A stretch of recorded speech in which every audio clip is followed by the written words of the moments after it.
So, good morning students, myself Samir Chauhan, I welcome you in Sunrise Education Academy Samdari. तो पिछली class में अपन ने पढ़ा था कि ग्राफ बनाया था अपन ने sec x का, ठीक है। तो जिस तरह से उसमें अपन ने बनाया था ग्राफ, क्या हो रहा था वहाँ पे कि sec x क्या होता है 1/cos x का इन्वर्स होता है, ठीक है। तो फिर अपन ने cos x की हेल्प से अपन ने sec x का ग्राफ अपन ने बनाया था। सिमिलरली यहाँ पे cos x के लिए भी यही करेंगे, क्योंकि cos x क्या cosec x के लिए भी यही करेंगे। cosec x क्या होता है कि 1/sin x। अब वहाँ पे अपन ने cos x का यूज़ किया था, यहाँ पे अपन यूज़ करेंगे sin x का, ओके। तो ग्राफ अपने आज कंप्लीट हो जाएंगे ट्रिग्नोमेट्रिक फंक्शन के। तो ग्राफ इसलिए बता रहा हूँ क्योंकि आगे जो पढ़ेंगे इन्वर्स ट्रिग्नोमेट्रिक फंक्शन, उसकी डोमेन रेंज ताकि आपको अच्छे से समझ में आ जाएगी, ठीक है। और इन फ्यूचर आपको ग्राफ बनाने का बोल दे ट्रिग्नोमेट्रिक फंक्शन का, तब भी आप बना सकते हो। कंपटीशन में भी ग्राफ बेसिक क्वेश्चन पूछ। तो अपना अगला और लास्ट फंक्शन है 6, जो कि है f(x) = cosec x, ओके। और cosec x किसके इक्वल होता है कि 1/sin x के इक्वल होता है, ओके। अब डिपेंड यहाँ पे क्या कर रहा है, sin x पे ये डिपेंड कर रहा है, ठीक है, ठीक है। तो 1/sin x। अब लेकिन यहाँ पे ध्यान देना, अगर sin x 0 हो गया तो cos x जो है वो अनडिफाइंड हो जाएगा, ठीक है। cos x क्या हो जाएगा, cosec x क्या हो जाएगा, अनडिफाइंड हो जाएगा। तो अपन को पता है कि sin x जो है वो कहाँ 0 होता है। अपन को पता है sin x जो है वो पाई के n मल्टीपल में, मतलब पाई, 2 पाई, 3 पाई, 4 पाई, या फिर नेगेटिव में अगर बात करें तो -पाई, -2 पाई, -3 पाई, इस तरह चलता रहेगा। मतलब -इन्फिनिटी टू इन्फिनिटी वाले नंबर मल्टीप्लाई बाई पाई अगर आ जाए तो क्या बोल सकता हूँ कि sin x जो है, अब यहाँ पे ये लिख सकता हूँ कि cosec x = 1/sin x होता है। और क्या नहीं होना चाहिए, sin x should not equal to 0। अब sin x 0 नहीं होना चाहिए, तो उसके लिए sin x डिपेंड किस पे है, x पे डिपेंड है। तो x बेसिकली क्या नहीं होना चाहिए, तो x should not be equal to n पाई, क्या नहीं होना चाहिए, n पाई।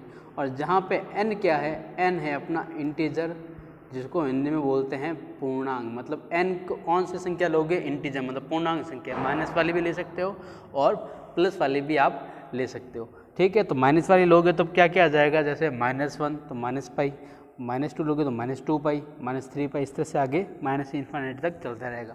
और पॉजिटिव में अगर लोगे तो क्या लोगे, 1 × पाई तो पाई, 2 × पाई तो 2 पाई, 3 पाई, 4 पाई, इस तरह से आप चलते रहोगे, ओके। तो अगर x की वैल्यू मेरे को ये नहीं लेनी है, बाकी x कुछ भी हो सकता है, इसके अलावा कुछ भी हो सकता है, ओके। तो अगर मैं बात करूं कि cosec x की रेंज की, तो रेंज क्या है, डोमेन की। तो प्रांत की अगर बात करता हूं तो क्या लिखता हूं कि डोमेन ऑफ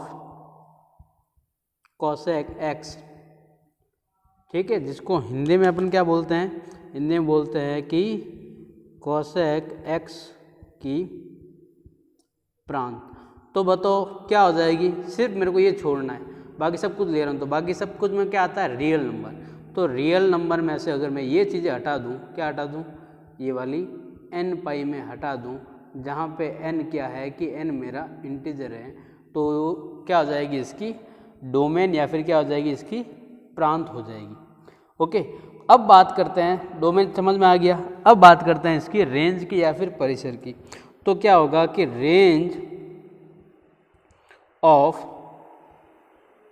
cosec x या फिर cosec x की परिसर। तो परिसर क्या होगी वो भी मैं बता दूंगा, वैसे मेरे को पता है, लेकिन ग्राफ से देख के बताऊंगा तो आपको ग्राफ भी समझ में आ जाएगा। और कैसे परिसर अपन ग्राफ में देख के या फिर निकाल सकते हैं तो वो अपन को पता चल जाएगा। तो अपन इसका पहले ग्राफ बनाते हैं cosec x का, ओके। तो ध्यान देना, तो लिख लेते हैं अपन कि पहले ग्राफ बना रहे हैं, तो लिख लेते हैं graph of cosec x, okay. तो ध्यान देना कि ग्राफ कैसे बनेगा, तो देखो ये कुछ दो एक्सिस बना लेते हैं अपन पहले, क्योंकि ग्राफ हमेशा एक्स और वाई एक्सिस पे ही बनेगा, उसकी ज़रूरत पड़ेगी अपन को। ओके, तो ये हो गया 0, यहाँ पे लिख दिया मैंने चलो पाई बाई 2, यहाँ पे लिख दिया मैंने पाई 3 pi by 2, 2 pi and so on आगे तक चलते रहेगा।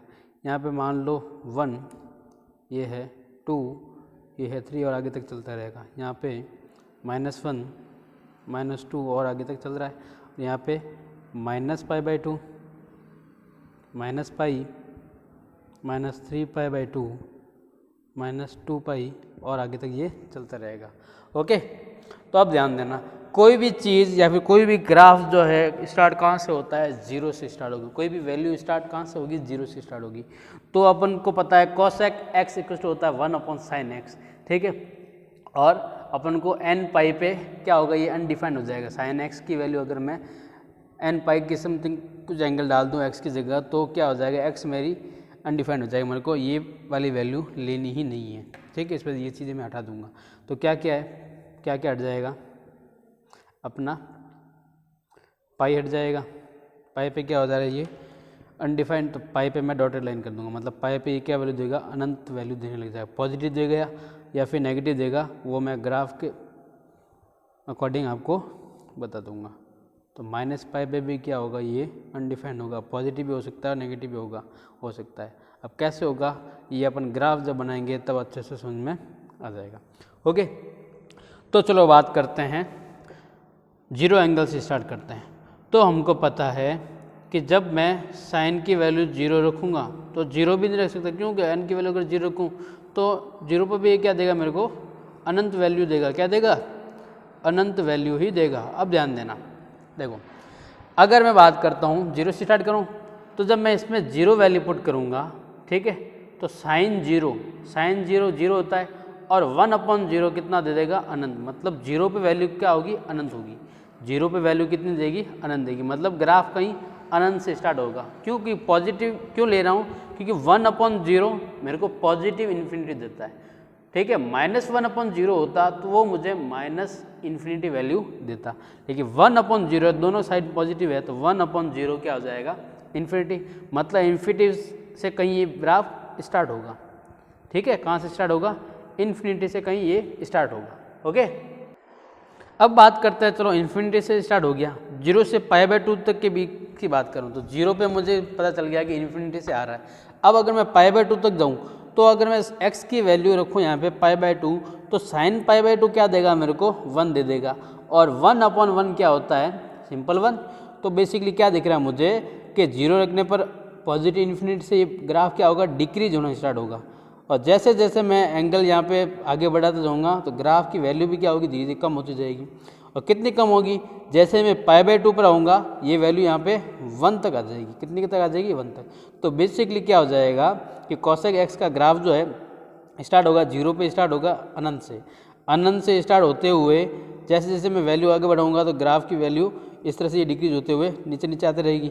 और जैसे मैं एंगल में पाई बाई 2 तक पहुँच जाऊँगा, तो ये ग्राफ कहाँ पे आगे रुक जाएगा, ये जो है पाई बाई 2 जो कि 1 वैल्यू दे रहा है, वहाँ पे आके रुक जाएगा। मतलब क्या हो जाएगा कि 0 से पाई बाई 2 में ग्राफ क्या होगा, डिक्रीज करेगा, ठीक है। अनंत से स्टार्ट होगा और आएगा कहाँ पे, पाई बाई 2 पे रुकेगा। 0 से पाई बाई 2 तक की बात की, मतलब कहाँ पे रुकेगा, 1 पर ये रुक जाएगा। अब बात करते हैं पाई बाई 2 से पाई के बीच की बात। पाई बाई 2 से पाई की बात करते हैं, तो मुझे पता है कि पाई बाई 2 से पाई में साइन क्या होता है, पॉजिटिव होता है। मतलब सेकंड क्वाड्रेंट में साइन क्या होता है, पॉजिटिव होता है। जब साइन पॉजिटिव है तो कॉसेक जो कि साइन का ही फंक्शन है, वो भी क्या होगा, कॉसेक एक्स भी क्या होगा, पॉजिटिव होगा। मतलब क्या होगा, ग्राफ जो है वो अपने एक्स एक्सिस से ऊपर ऊपर का ही बनेगा। मतलब वाई की अपन को पॉजिटिव वैल्यू ही देगा। मतलब वैल्यू जो आएगी वो पॉजिटिव आएगी। एक चीज़ पता चल गई कि पाई बाई 2 से पाई में अपना साइन जो है वो पॉजिटिव होता है। तो पाई बाई 2 से पाई के बीच में पॉजिटिव वैल्यू आएगी। अब कितनी आएगी, कहाँ तक जाएगी, ये अब देखते हैं। अब मुझे पता है पाई बाई 2 पे कितना है, 1। और पाई पे अगर बात करूँ तो पाई पे साइन पाई पे कितना होता है, साइन पाई कितना होता है, 0 होता है। साइन पाई कितना होता है, 0। तो 1/0 1/0 वापस कितना हो जाएगा, अनडिफाइंड। और 1/0 मतलब कौन सा है, प्लस का अनंत है, प्लस का इन्फिनिट है। और प्लस का क्यों ले रहा हूँ, क्योंकि मुझे पता है π/2 से पाई में साइन क्या होता है, पॉजिटिव होता है। कैसे होता है वो मैंने साइन एक्स जब फंक्शन पढ़ाया था तब आपको बता दिया था विद ग्राफ। ओके ठीक है। तो π/2 से पाई में जब जाएगा तो ये वैल्यू कितनी दे देगा, ये वैल्यू दे देगा अपन को अनंत। कितनी दे देगा, अनंत। तो π/2 से जब पाई में जाऊँगा तो ये ग्राफ कहाँ जाएगा, ऊपर की तरफ चला जाएगा। ठीक है। और पाई पे मैंने वैसे ही बोल दिया अनडिफाइंड है, तो पाई पे देखो यहाँ पे क्या जा रहा है, अनंत पे जा रहा है। और 0 पे भी क्या बोला था, अनडिफाइंड है, तो 0 पे भी ये क्या हो रहा है, अनंत पर जा रहा है। ओके अब बात करते हैं पाई से 3π/2 के बीच तक की बात करते हैं। तो पाई से जैसे ही आगे 3π/2 में जाता हूँ, तो वो कौन सा क्वाड्रेंट बन जाता है, वो क्वाड्रेंट होता है थर्ड क्वाड्रेंट। तो थर्ड क्वाड्रेंट में हमको पता है कि साइन एक्स जो है वो क्या होता है, नेगेटिव होता है। क्या होता है, नेगेटिव होता है, बताया था ना मैंने आपको। देख लो एक बार वापस से, ये देखो 0 से π/2 में पॉजिटिव है, π/2 से पाई में भी क्या है, पॉजिटिव। और पाई से जब 3π/2 ये पहुंच रहा है, मतलब कौन सा क्वाड्रेंट, ये फर्स्ट क्वाड्रेंट, ये सेकंड क्वाड्रेंट और ये थर्ड क्वाड्रेंट में, और ये हो गया अपना फोर्थ क्वाड्रेंट। तो 0 जब ये थर्ड क्वाड्रेंट मतलब पाई से 3π/2 में जाएगा तो साइन की वैल्यू क्या हो जाएगी, साइन की वैल्यू होगी नेगेटिव। तो 1/समथिंग नेगेटिव मतलब मेरे को नेगेटिव वैल्यू ही मिलेगी। कॉसेक एक्स भी क्या होगा, मेरे को नेगेटिव वैल्यू ही देगा। अब ध्यान दो, अब वही वाला तरीका जैसे अपन ने सेक एक्स में किया था। अब देखो पाई पे ये क्या हो गया, एग्जैक्टली 0 हो गया। ठीक है। और जब जैसे मैं पाई से थोड़ा सा एंगल आगे बढ़ूंगा, पाई से क्या करूंगा, थोड़ा सा एंगल में आगे बढ़ूंगा, तो क्या दे रहा है ये वैल्यू, 0 से कुछ पास में वैल्यू दे रहा है। ग्राफ क्या बता रहा है, इसका मतलब क्या है कि ये पाई से कुछ ज़्यादा एंगल पे ये ऐसे कुछ वैल्यू, मतलब इतनी कुछ वैल्यू देगा। 0 से कुछ पास में, 0 से थोड़ा सा कुछ नेगेटिव क्या होता है, माइनस में चला जाएगा, मतलब 0.001 समथिंग मान लो। और 1/-0.001 समथिंग क्या होता है, नेगेटिव इनफाइनाइट। क्या होता है, नेगेटिव इनफाइनाइट। ठीक है। 1/0 तो अपना क्या होता है, इनफाइनाइट। और 1/-0.00 समथिंग मतलब क्या हो जाएगा, कुछ तो वैल्यू है, मतलब नेगेटिव आ गया साइन। तो 1/-0.0 क्या दे देगा मेरे को, माइनस इनफाइनाइट वैल्यू दे देगा। ठीक है। तो पाई से जैसे मैं थोड़ा आगे बढ़ूंगा तो कहाँ से स्टार्ट होगा ग्राफ, माइनस इनफाइनाइट से। ओके। और जैसे ही मैं 3π/2 पे जाऊंगा, 3π/2 पे देखो वैल्यू कितनी दे रहा है, साइन एक्स फंक्शन। ये साइन एक्स की बात कर रहा हूँ मैं, क्योंकि साइन एक्स पे डिपेंड है कोसेक एक्स। तो 3π/2 पे बात देखो, 3π/2 पे ये जो वैल्यू है कितनी देगा, 3π/2 पे ये देगा मेरे को -1। 3π/2 पे ये क्या दे देगा मेरे को, -1। तो ग्राफ बेसिकली क्या होगा, -∞ से स्टार्ट होगा और कहाँ पे आके रुकेगा, -1 पे आके ये रुक जाएगा। तो देखो कैसे, देखो पाई से क्या होगा, पाई पे क्या होगा, पाई से थोड़ी सी आगे वैल्यू पे क्या होगा, ये इनफाइनाइट से स्टार्ट होगा, माइनस इनफाइनाइट से। और 3π/2 पे आते आते क्या होगा, -1 पे रुक जाएगा। तो देखो यहाँ से स्टार्ट होगा, यहाँ पे गई ये, क्यों ये वाला लाइन किसकी है, इनफाइनाइट की है। ठीक है। यहाँ से कहीं आएगा और जैसे 3π/2 पे आएगा ये -1 की सीध में, मतलब यहाँ पे आके ये कहीं ये रुक जाएगा। यहाँ पे रोक दिया मैंने, रुक तो नहीं रहा है वैसे, लेकिन मैंने रोक दिया समझाने के लिए, क्योंकि मैंने पाई से 3π/2 का ही इंटरवल लिया है। तो पाई से 3π/2 में देखो ग्राफ की वैल्यू क्या होगी, नेगेटिव होगी।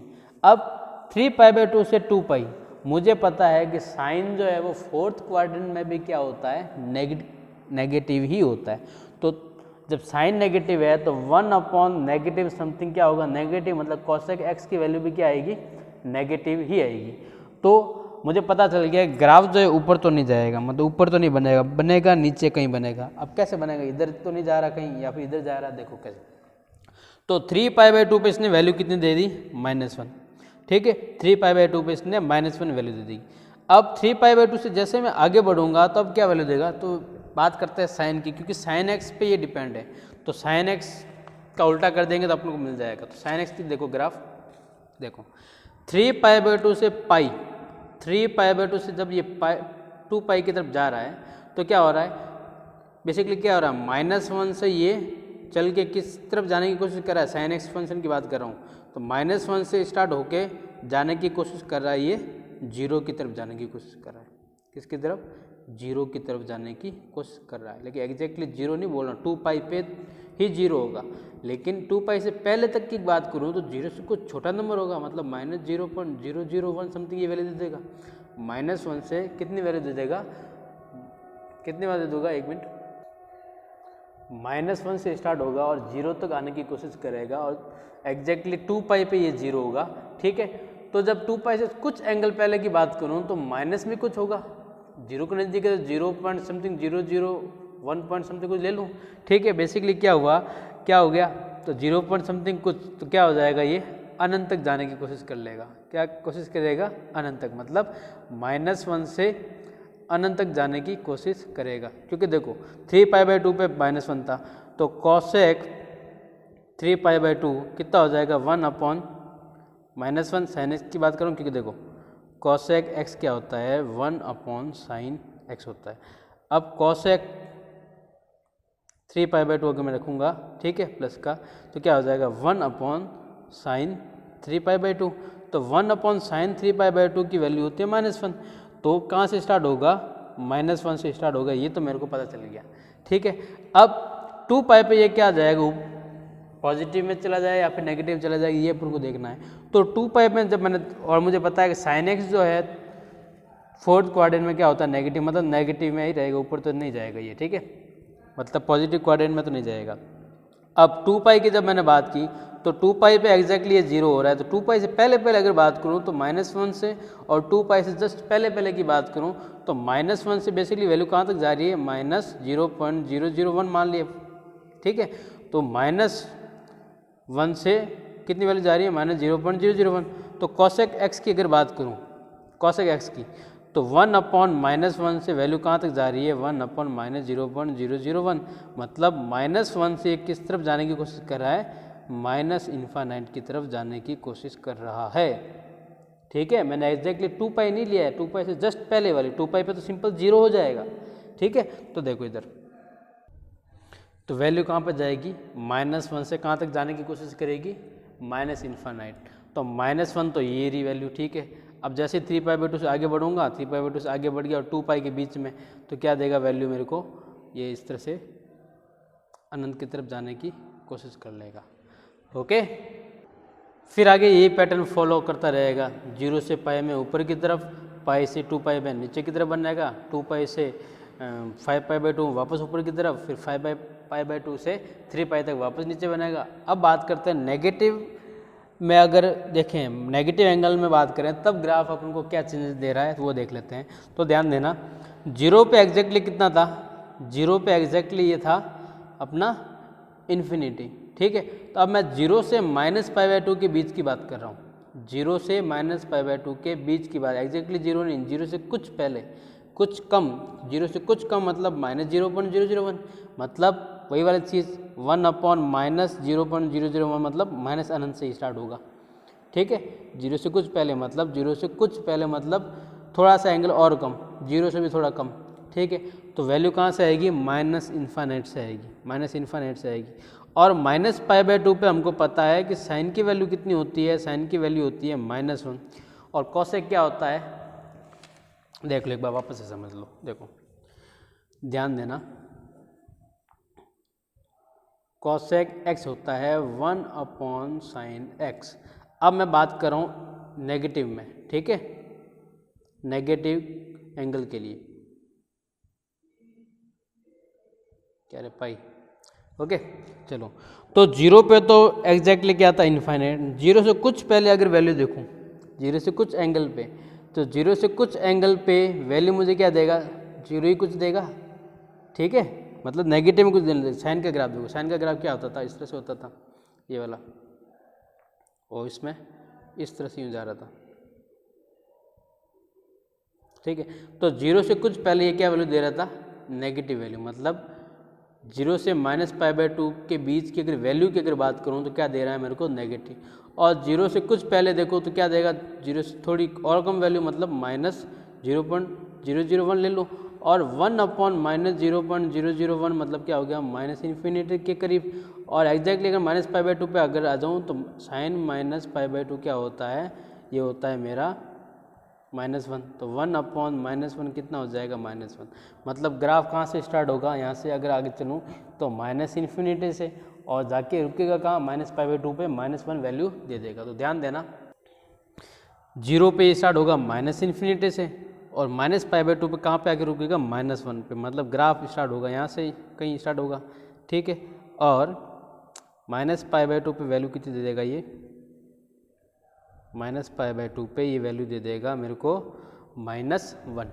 ओके, अब बात करते हैं -π/2 से -π के बीच में क्या जो है क्या चेंजेस होने वाले हैं। तो -π/2 पे कितनी है, -1, मतलब ग्राफ अब आगे -1 से चलेगा, आगे चल जाएगा। अब इधर यूँ जा रहा है या यूँ जा रहा है वो अपन को देखना है, ठीक है। इंक्रीज हो रहा है डिक्रीज हो रहा है वो अपन को देखना है। तो -π/2 से -π के बीच में, तो -π को ही पकड़ लो। तो -π पे अगर बात करें तो -π पे जो वैल्यू देगा वो क्या देगा मेरे को, इन्फिनिटी देगा। देखो कैसे, साइन की वैल्यू देखो, साइन क्या होता है, साइन क्या होगा, -π पे अगर बात करूँ तो -π/2 से -π के बीच में क्या देगा मेरे को, नेगेटिव वैल्यू देगा। -π/2 पे तो -1 ही है, ठीक है, -π/2 पे तो -1 ही है। और पाई से जस्ट पहले थोड़ा बहुत पहले देख रहा हूँ, तो थोड़ा बहुत पहले पाई पे तो चलो -π पे तो ये कितना हो रहा है, पूरा 0 हो रहा है। थोड़ा सा कुछ एंगल पहले दूंगा तो 0 से कुछ पहले वैल्यू आएगी, मतलब -0.001 ऐसे कुछ मान के चलूँ, ऐसी कुछ वैल्यू आएगी, ठीक है।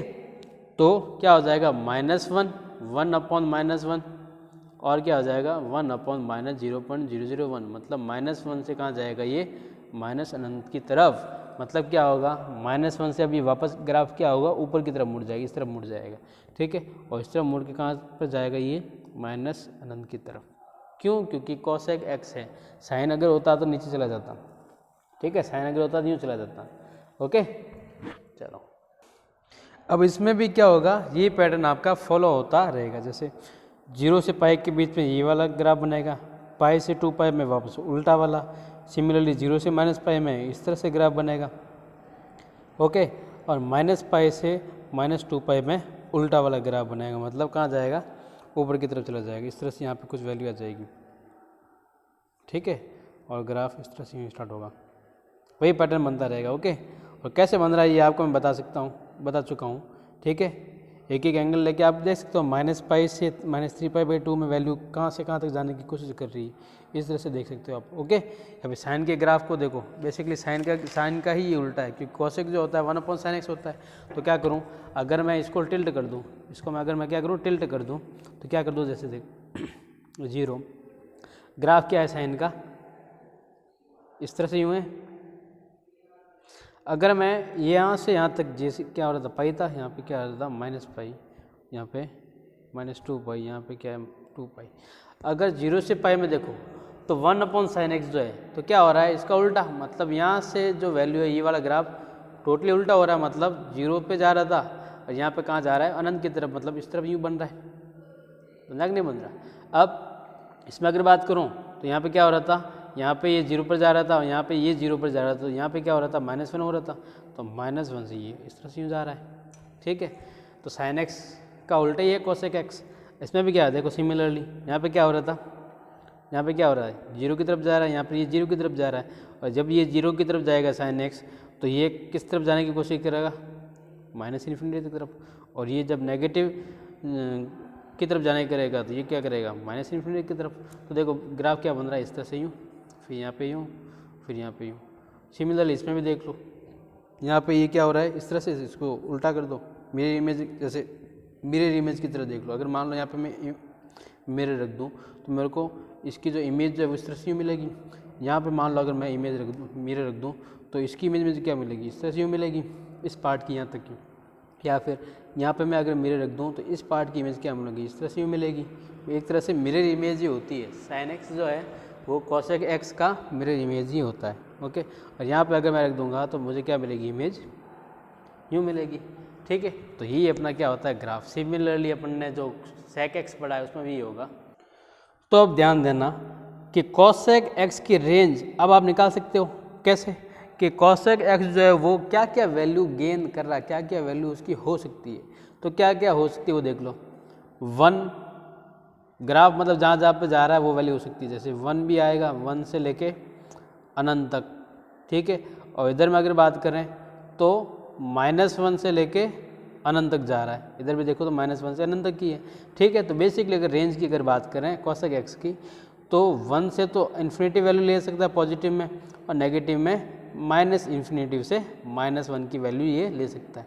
लेकिन यहाँ पे ध्यान दो, यहाँ पे ध्यान दो कि 1 से लेके -1 के बीच में जो है ये वाला जो इंटरवल है, यहाँ पे इसने कुछ वैल्यू नहीं ली, तो ये आपको क्या करना पड़ेगा, ये वाला जो इंटरवल है वैल्यू के लिए आपको छोड़ना पड़ेगा। क्यों? क्योंकि इस इंटरवल में कोई कॉसेक एक्स की वैल्यू है ही नहीं, कॉसेक एक्स की वैल्यू इस इंटरवल में है ही नहीं।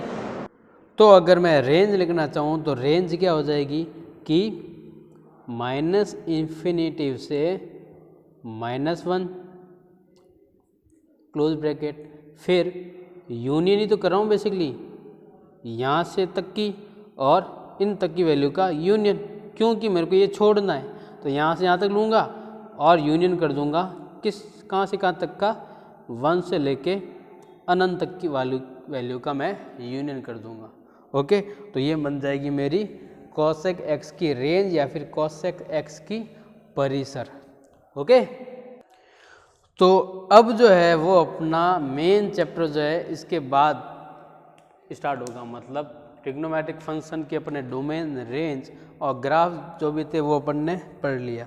ठीक है, तो जब ट्रिग्नोमेट्रिक फंक्शन अब समझ में आ गया, तो अब आपको इन्वर्स ट्रिग्नोमेट्रिक फंक्शन जो कि sign inverse x, cos inverse x, tan inverse x, ये सब होते हैं, तो वो भी आपको समझ में आ जाएगा। तो अपना चैप्टर जो है वो बेसिकली यहाँ से स्टार्ट हो रहा है। अपन ने क्या किया इतने दिन, इस चैप्टर का बेसिक पढ़ा है। क्यों? क्योंकि ये अगर नहीं पता होता रेंज, डोमेन, साइन एक्स की कैसे निकालते हैं और कैसे ग्राफ बनता है इसका, तो अपन साइन इन्वर्स, कॉस इन्वर्स, मतलब इन्वर्स ट्रिग्नोमेट्रिक फंक्शन जो है वो भी नहीं बता पाते। ठीक है, तो अब आएगा इन्वर्स ट्रिग्नोमेट्रिक फंक्शन। तो इन्वर्स ट्रिग्नोमेट्रिक फंक्शन पढ़ने से पहले अपन पढ़ेंगे कि कोई फंक्शन जो उसका अपन इन्वर्स निकाल कैसे सकते हैं। ठीक है, अब फंक्शन है उसका इन्वर्स जो है वो अपन कैसे निकालेंगे, तो उसके लिए कंडीशन होती है कि कोई भी फंक्शन जो है अगर वो 1/1 है, मतलब एक की आच्छादक है, तब भी उस फंक्शन का अपन क्या निकाल सकते हैं, इन्वर्स फंक्शन या फिर इन्वर्स या फिर प्रतिलोम जो है वो अपन निकाल सकते हैं। ठीक है, तो ध्यान देना कि यदि कोई फलन f एक की आच्छादक फलन है, तभी उसका प्रतिलोम फलन निकाला जा सकता है। तो ये अपना मेन चीज़ क्या हो गया, ये इम्पोर्टेंट लाइन हो गई है कि अगर कि इफ़ अ फंक्शन इज 1/1